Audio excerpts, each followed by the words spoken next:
Are you ready for Chapter 2 of Harriet the Spy? Permission was granted by Penguin Random House, and we appreciate it. All right, Chapter 2, Harriet the Spy by Louise Fitzhugh. When Harriet was ready for bed that night, she took out her notebook. She had a lot to think about. Tomorrow was the beginning of school. Tomorrow she would have a quantity of notes to take on the changes that had taken place in her friends over the summer. Tonight, she wanted to think about Mrs. Golly. I think that looking at Mrs. Golly must make old Golly sad. My mother isn't as smart as old Golly, but she's not as dumb as Mrs. Golly. I wouldn't like to have a dumb mother. It must make you feel very unpopular.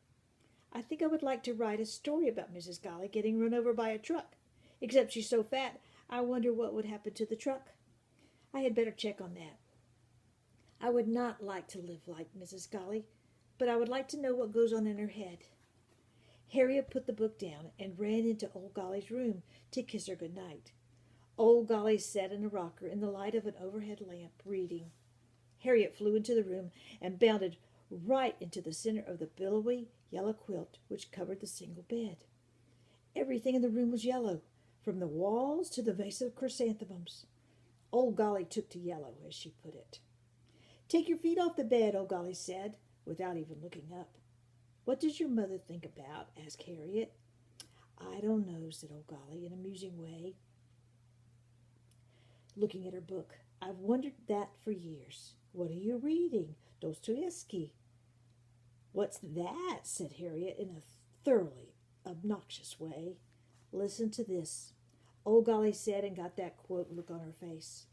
"Love all God's creation, the whole and every grain of sand in it. Love every leaf, every ray of God's light. Love the animals, love the plants, love everything. If you love everything, you will perceive the divine mystery in things.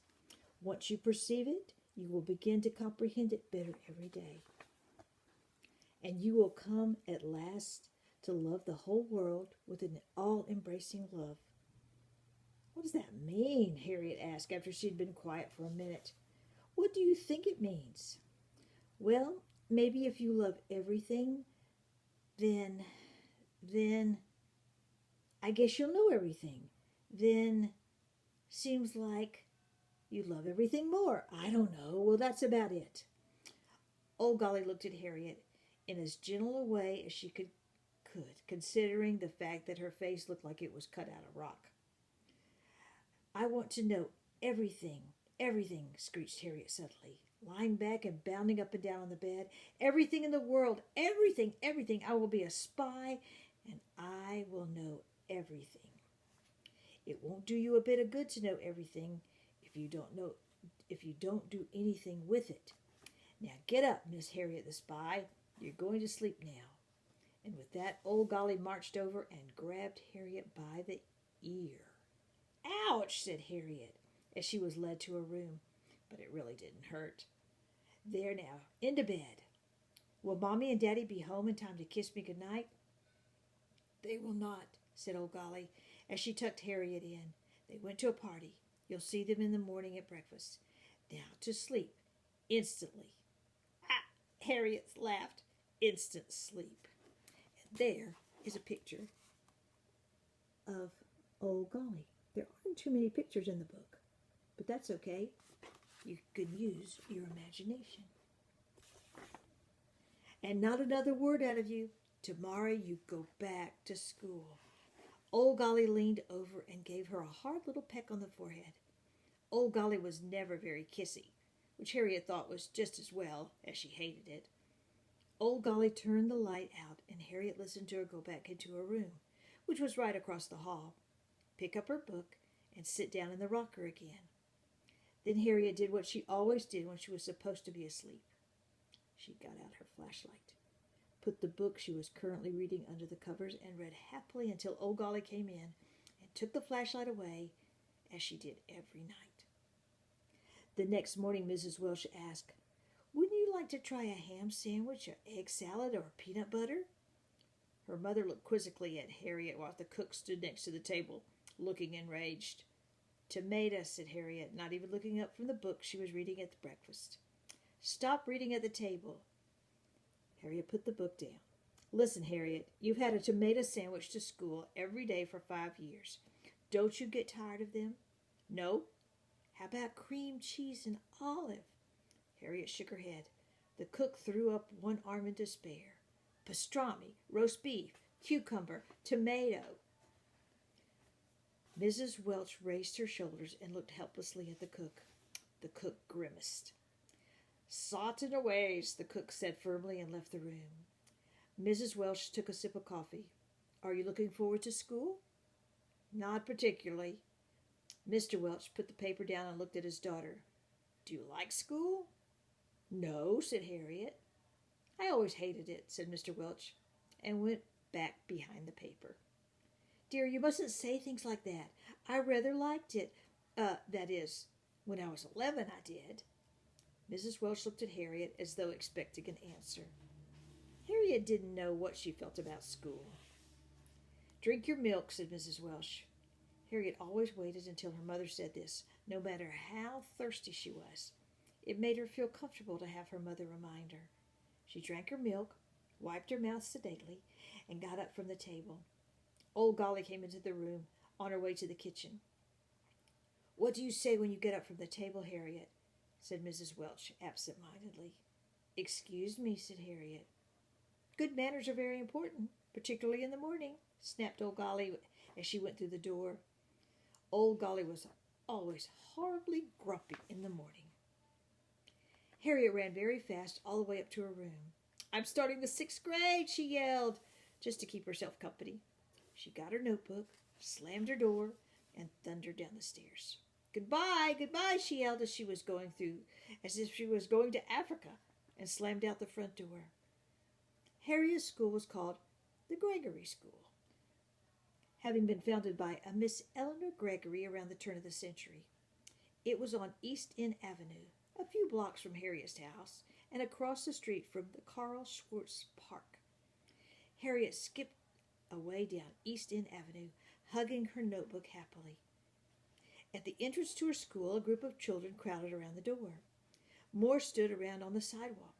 They were all shapes and sizes, and mostly girls, because the Gregory School was a girls' school.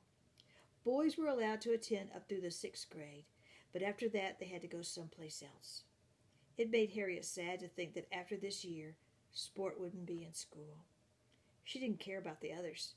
In particular about Pinky Whitehead, she didn't care, because she thought he was the dumbest thing in the world. The only other boy in her class was a boy Harriet had christened the boy with purple socks. Because he was so boring, no one ever bothered to remember his name. He had come to the school last year, and everyone else had been there since the 1st grade. Harriet remembered that her first day when he came in with those purple socks on. Who ever heard of purple socks? She figured it was lucky he wore them, otherwise no one would have even known he was there at all. He never said a word. Sport came up to her as she leaned against a fire hydrant and opened her notebook. Hi, he said. Hi. Anyone else here yet? Just that dumb boy with the purple socks. Harriet wrote quickly in her notebook. Sometimes Sport looks as though he's been up all night. He has funny little dry things around his eyes. I worry about him. Sport, did you wash your face? No, I forgot. Harriet said disapprovingly, and Sport looked away. Actually, Harriet hadn't washed hers either, but you couldn't tell. Hey, there's Jamie, Sport pointed up the street. Janie Gibbs was Harriet's best friend, besides Sport. She had a chemistry set and planned one day to blow up the world. Both Harriet and Sport had a great respect for Janie's experiments, and they didn't understand a word she said about them. Janie came slowly toward them, her eyes apparently focused on a tree across the street in the park. She looked odd walking that way, her head turned completely to the right like a soldier on parade. Both Sport and Harriet knew she did this because she was shy and she didn't want to see anyone, so they didn't mention it. She almost bumped into them. Hi, hi, hi. That over, they all stood there. Oh, "Oh, dear," said Janey, another year older, and I'm no closer to my goal." Sport and Harriet nodded seriously. They watched a long black limousine driven by a chauffeur. It stopped in front of the school. A small blonde girl got out. "There's that dreadful Beth Ellen Hanson," said Janey with a sneer. Beth Ellen was the prettiest girl in the class, so everybody despised her, particularly Janey, who was rather plain and freckled. Harriet took some notes. "Janey gets stranger every year. I think she might blow up the world. Beth Ellen always looks like she might cry." Rachel Hennessy and Marian Hawthorne came walking up together. They were always together. "Good morning, Harriet, Simon, Jane," Marian Hawkins said rather formally. She acted like a teacher, as though she were 1 minute from rapping on the desk for attention. Rachel did everything Marian did, so now she looked down her nose at them and nodded "hello" with one quick jerk of the head. The two of them went off into the school. "Are they not too much?" Janey said, and looked away in disgust. "Harriet Andrews got off the bus," Harriet wrote. "Laura Peters got out of the station wagon bus," Harriet wrote. "And Laura Peters is thinner and uglier. I think she could use some braces on her teeth." "Oh, boy," said Sport. They looked, and there was Pinky Whitehead. Pinky was so pale, thin, and weak that he looked like a glass of milk. A tall, thin glass of milk. Sport couldn't bear to look at him. Harriet turned away from habit and then looked back to see if he had changed. And then she wrote, "Pinky Whitehead has not changed. Pinky Whitehead will never change." Harriet consulted her mental notes on Pinky. He lived on 88th Street. He had a very beautiful mother, a father who worked on a magazine, and a baby sister, 3 years old. Harriet wrote, "My mother is always saying Pinky Whitehead's whole problem is his mother. I better ask her what that means, or I'll never find out. Does his mother hate him? If I had him, I'd hate him." "Well, it's time to go in," said Sport in a tired voice. "Yeah, let's get this over with," said Janey, and turned toward the door. Harriet closed her notebook, and they all went in. Their first period class was assembly in the big study hall. Miss Angela Whitehead, the present dean, stood at the podium. Harriet scribbled in her notebook as soon as she took her seat. "Miss Whitehead's feet look larger this year. Miss Whitehead has buck teeth, thin hair, feet like skis, and a very long hanging stomach. Old Golly says description is good for the soul and clears the brain like a laxative. That should take care of Miss Whitehead." "Good morning, children." Miss Whitehead bowed as gracefully as a pussy willow. The students rose in a shuffling body. "Good morning, Miss Whitehead," they intoned, an undercurrent of grumbling rising immediately afterwards like a second theme. Miss Whitehead made a short speech about gum and candy wrappers being thrown all over the school. She didn't see any reason for this. Then followed the readings. Every morning 2 or 3 older girls read short passages from books, usually the Bible. Harriet never listened.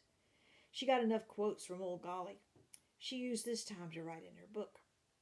"Old Golly says there is as many ways to live as there are people on the earth, and I shouldn't go around with blinders, but should see every way I can. Then I'll know what way I want to live, and not just live like my family. I'll tell you one thing, I don't want to live like Miss Whitehead. The other day I saw her in the grocery store, and she bought 1 small can of tuna, 1 Diet Coke, 1 package of cigarettes. Not even a tomato. She must have a terrible life. I can't wait to get back to my regular spy route this afternoon. I've been away all summer, and those houses in the country are too far away from each other to get much done. I would have to drive."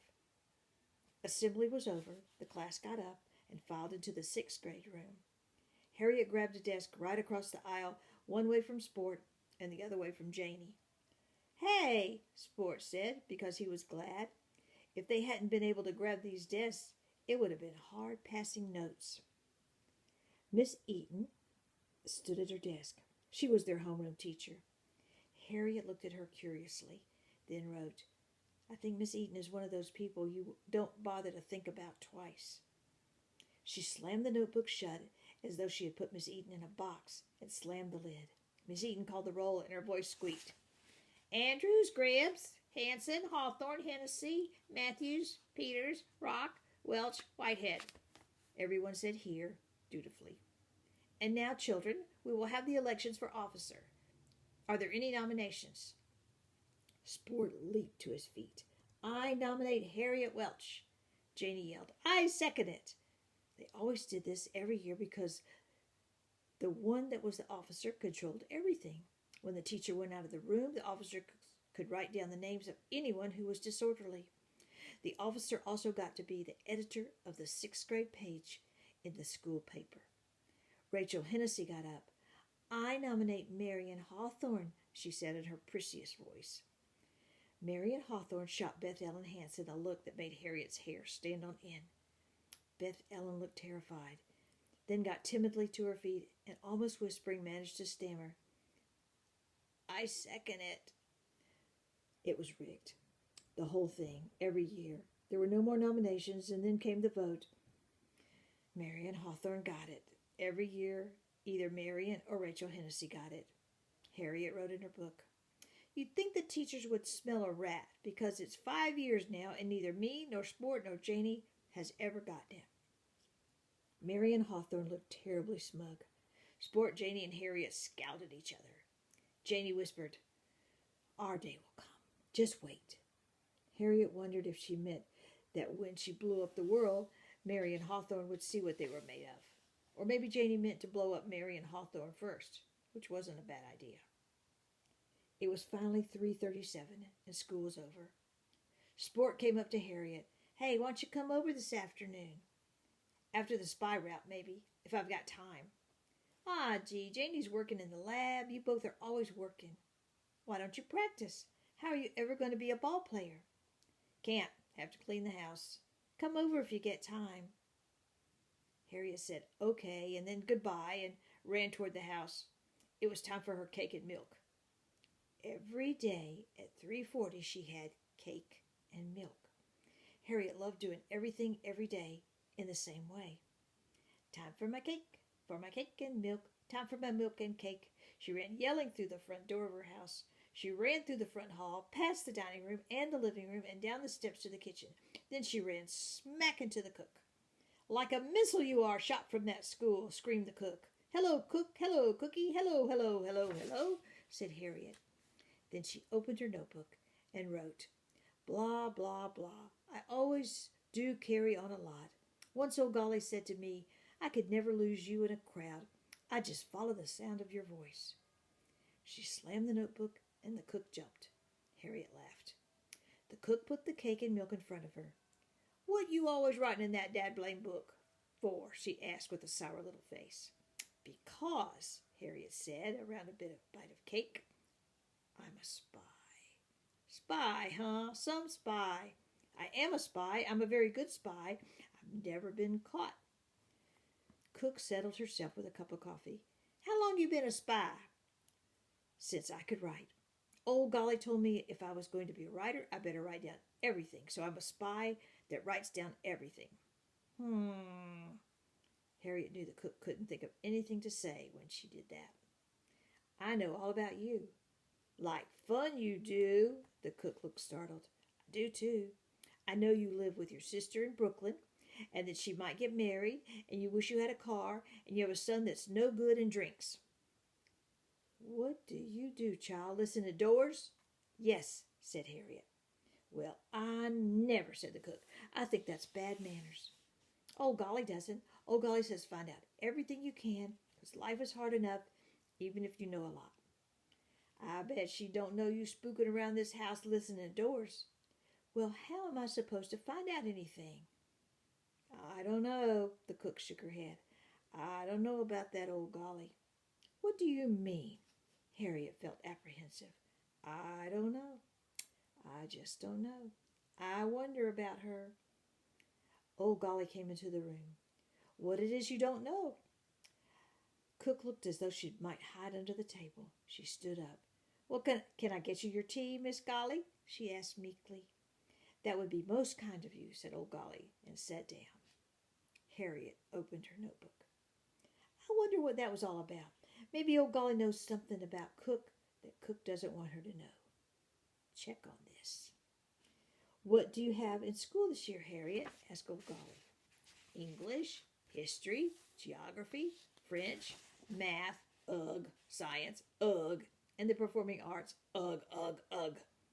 Harriet rattled these off in a very bored way. What history? Greeks and Romans, ugh, ugh, ugh. They're fascinating. What? They are. Just wait, you'll see. Talk about spies. Those gods spied on everybody all the time. Yeah? Yes, Harriet said, not yeah. Well, I wish I'd never heard of them. There's a thought about Aesop for you. We would often be sorry if our wishes were gratified. Old Golly gave a little moo of satisfaction after she had delivered herself of this.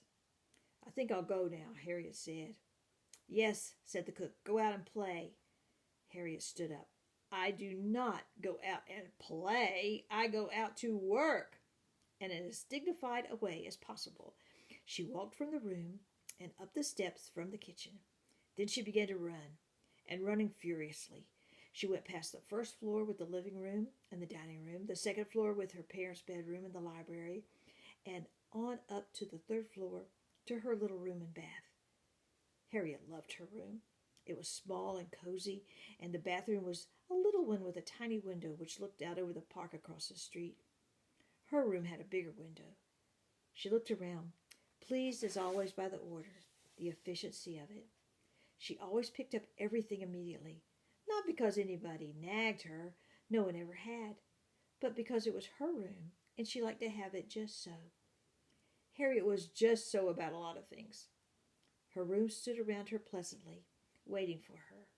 Her own small bed next to the window, her bookcase filled with her books, her toy box, which had been filled with toys, but which now held her notebooks because it could be locked, her desk and chair at which she did her homework. All seemed to look back at her with affection. Harriet put her books down on the desk and hurriedly began to change into her spy clothes. Her spy clothes consisted first of all of an ancient pair of blue jeans, so old that her mother had forbidden her to wear them, but which Harriet loved, because she had fixed up the belt with hooks to carry all her spy tools.